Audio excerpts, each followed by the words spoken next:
to talk about an introduction to objective personality. And I'm going to be doing a series of introductory videos to explain the basics of the objective personality typology system to make it more accessible to the larger typology community. Now, I realize that there is an objective personality class that you can take where they will teach the basics of objective personality, but some people may not be able to afford the price of the class, which is $19 per month, or maybe they're concerned about the time investment because it is about 2 hours a week of materials. So for people that just want a basic overview, hopefully this video series will be very helpful. So this first video is going to be talking about what is objective personality exactly and why you should care about it. So objective personality is a cognitive typing system created by Dave Powers and Shannon Renee.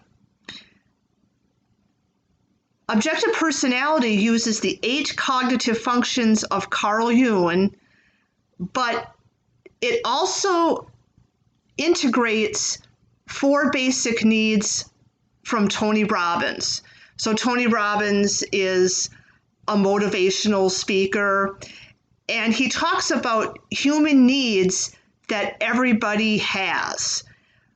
But as you'll find out, some people are stronger in some human needs than others. For example, we all have a need to have certainty, but some people have a stronger need for certainty, for example, whereas other people might have a stronger need for variety. So that's a way that people can be differentiated. Objective personality has 512 possible types. Now, this may have been floating around in different typology communities about that system with 512 types. Well, this is the system. Now, depending on who you are, you may be looking at that and saying, wow, 512 types. Awesome. Look at all the possibilities. Or you may be thinking, why do we need 512 types? That's just crazy, excessive amount of types. So you may be overwhelmed by 512 types, but really, when you look at it, it's based off of 16 MBTI types. So it uses that kind of as a starting point, but then there's 32 variations of each of those 16 types. Like ISTJ, for example, there's 32 variants of ISTJ. There's 32 variants of ENFP. If you multiply 16 by 32, you arrive at 512. Another way of looking at this is the objective personality system uses 9 binary coins. So one of the coins, for example, is sensing versus intuition. You're on one side of the coin or the other side. If you multiply by 2 9 times, you get a total of 512 types. So you don't go around memorizing 512 different types, but rather it's a process of narrowing down by these 9 binary coins until you finally arrive at one of the 512 types. What makes objective personality unique compared to so many of those other typology systems out there is that the methodology of typing involves using impartial observers rather than self-reporting.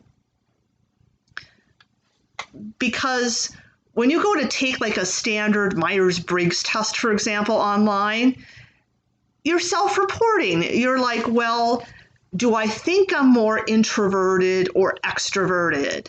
Do I think I'm more thinking or feeling?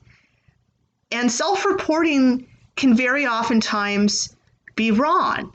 It is hard to see ourselves truly objectively. We may not realize what we're actually doing, and what we're actually doing is very different than how we think we are.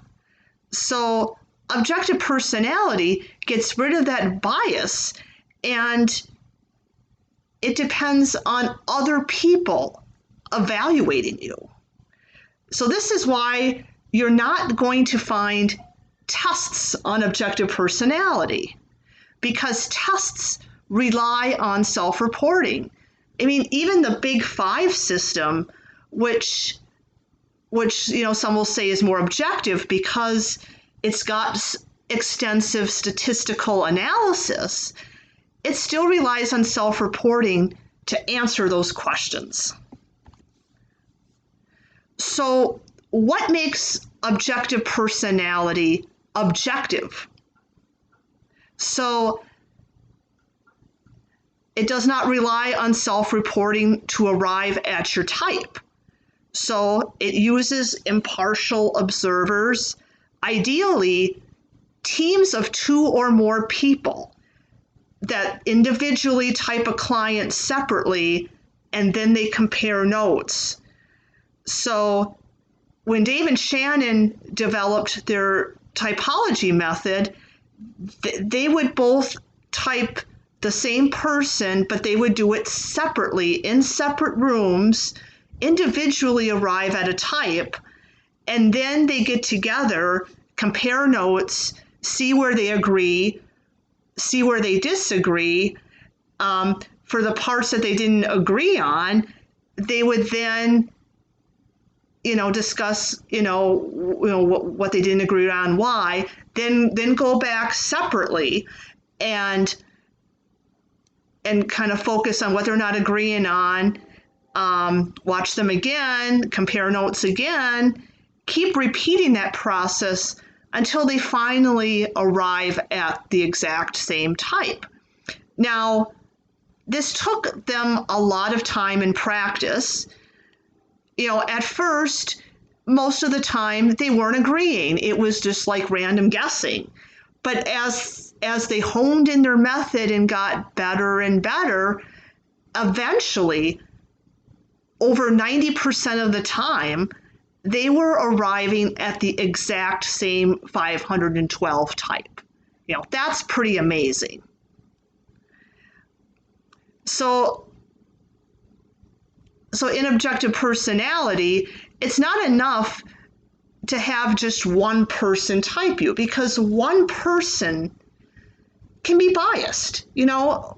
We all have biases, and oftentimes those biases are clouded by our own type preferences. So ideally, you'd have 2 or more people, to just cross-check, and preferably these people have different type preferences. Like Dave and Shannon, they're almost complete opposites regarding their type, and it works very well because their biases are going to kind of cancel each other out.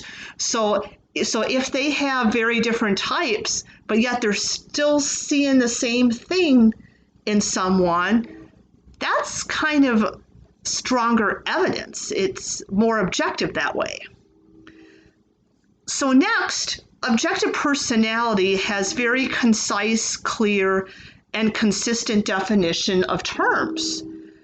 So this is very important, because if people are defining the terminology differently, then it's going to be pretty hard to objectively determine a type.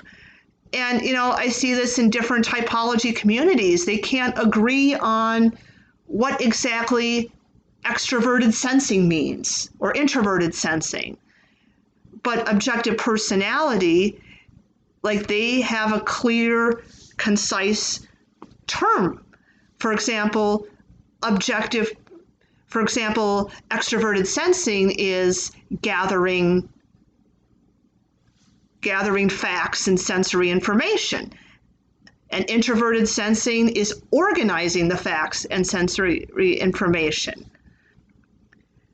Objective personality involves cross-checking your observations. So, for example, if you can prove that one side of a binary coin is true, you should be able to prove that the opposite side of the binary coin is false. So, for example, you've shown that this person prefers sensing over intuition, then you should also be able to prove that they're not as comfortable using intuition. Okay? If they're comfortable using sensing, then they should also be able to prove the opposite, that they're not comfortable using intuition. And also it involves replication of results over time. So you can't just see something once and say, oh, they're this type. Like, they're using reasons to make decisions rather than values. They're a thinking type. Well, maybe they did it just that one time. You have to be able to see it again and again. So that's what we mean by replication. And finally, objective personality is a typology system that highly emphasizes personal growth. And this is not to say that other typology systems don't do this. The Enneagram in particular, emphasizes a lot of personal growth because it looks at, what's your core fear in life? How is it holding you back? What can you do about that? If you do decide to take the objective personality class, there is a wealth of information on personal growth in there. And also, if you watch the YouTube channel Objective Personality, there's a lot of personal growth videos, especially about the hero's journey. And also, it's easier to implement a personal growth plan when you have a more precise typology system, like objective personality does, because it's 512 types and not just 16. So, like if you're an ISTJ, for example, you may find that not all tips for self-growth of ISTJs apply to you because in objective personality, there's a lot of different kinds of ISTJs. So by narrowing it down further, you can also get a more precise view of yourself and what you need to work on for further development. So that's a basic introduction to objective personality. And in the next video, I'm going to be talking more about the cognitive functions in objective personality and its link to the human needs of Tony Robbins. So stay tuned. Bye-bye.